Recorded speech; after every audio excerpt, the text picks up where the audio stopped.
नमस्ते. मैत्रीबोधीच्या परिवर्तनाच्या शाळेत आपल्या सगळ्यांचं स्वागत आहे. आपण लोकांशी जेव्हा संवाद करतो, त्याचे 2 प्रकार आपण पाहू शकतो. एक तर आपण बाहेर लोकांशी बोलत असतो आणि एक आंतरिक असतो. आपण लोकांशी आतमधूनही बोलतो आणि स्वतःशीही बोलत असतो. तर ह्या दोन्ही प्रकारामध्ये काय दिसून येतं, तर 10% जो संवाद आहे, तो बाहेर लोकांबरोबर होत असतो आणि 90% संवाद जो आहे, हा आंतरिक असतो. आंतरिक विश्वाससोबत जितके पण तुम्ही लोक बाहेर पाहता किंवा स्वतःलाही आपण जो पाहतो, त्यांच्याशी संवाद आतमध्येही चालू असतो. तर आज आपण काय करणार आहोत, आपण आंतरिक संवादाबद्दल बोलणार आहोत, की आतमधून आपण कसं बोलावं? हा विचार कसा आहे? ह्याचं स्वरूप काय आहे आणि काय आपल्याला करता येईल याच्या बाबतीत? जेव्हा आपण लोकांशी बाहेर बोलतो, त्याचा एक परिणाम लोकांवरती पडतोच, चांगला वाईट. तसंच आपण जेव्हा स्वतःशी बोलतो आतमध्ये, त्याचाही परिणाम, प्रभाव आपल्या आंतरिक विश्वावरती पडतच असतो. चांगलं आपण काही म्हटलं तर चांगला प्रभाव, वाईट म्हटलं तर वाईट, बाहेर आतमध्ये. तसंच जर आपण विचार केला आतमधूनच, की मी एक चांगला व्यक्ती आहे, तर आपल्या शरीरातील सगळ्याच पेशी तोच विचार घेऊन चालतील, की आम्ही चांगले आहोत. तसंच जर आपण वाईट विचार केला, की मी खूप वाईट व्यक्ती आहे, मग सगळ्याच पेशी आपल्या आतमध्ये सुद्धा तोच विचार करणार, की आम्ही वाईट आहोत.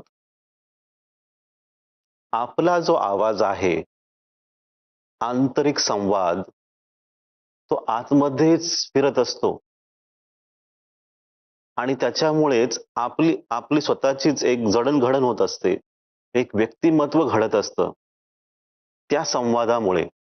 जर आपण स्वतःला चांगलं बोलत गेलो किंवा आपण एक सकारात्मक दृष्टिकोन आपल्या जीवनात ठेवतो, की मी चांगलं करत जाईन.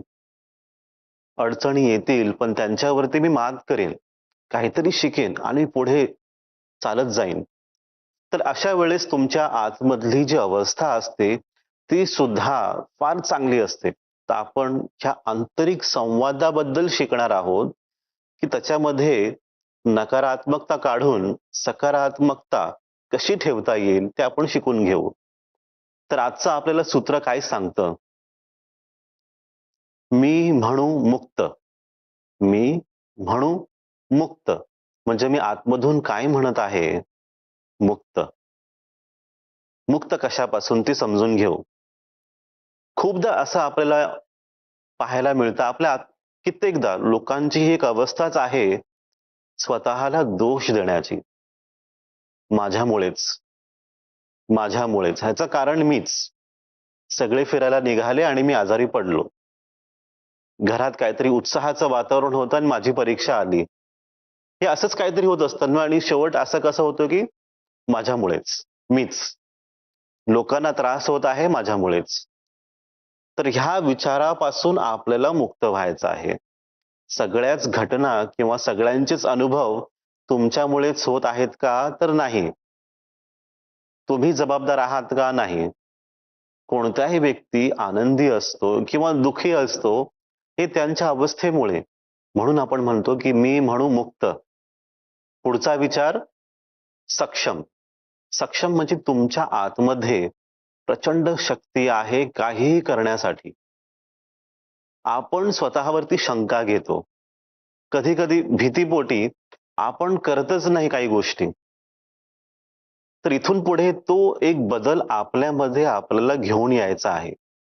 बदल म्हणजे काय, की जेव्हा आपल्याला असं वाटतंय, की मी नाही करू शकत.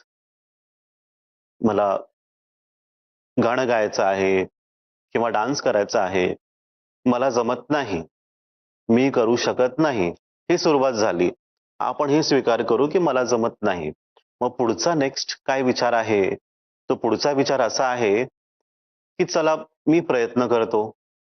मान्य केलं मला जमत नाही, मग आपण एक प्रयत्न करू. मग प्रयत्न करत असताना मी शिकेन आणि ते शिकण्यासाठी मी वेळ काढेन. म्हणजे तुम्हाला प्रयत्न करायचा आहे, शिकायचं आहे आणि त्याच्यासाठी तुम्हाला वेळ काढायचा आहे बस. मग पहिला विचार सोडून द्या, की मला जमत नाही. हा दुसरा विचार पकडा, मी काहीतरी करत राहीन त्याच्यासाठी. मी अजून शिकेन, वेळ काढेन आणि तिथेच तुम्हाला एक सकारात्मक बदल दिसतो स्वतःमध्ये. आंतरिक अवस्थेत खूप फार मोठा बदल तुम्हाला ह्या एका विचारामुळे दिसतोय, की मी काहीतरी करत राहीन, प्रयत्न करत राहीन.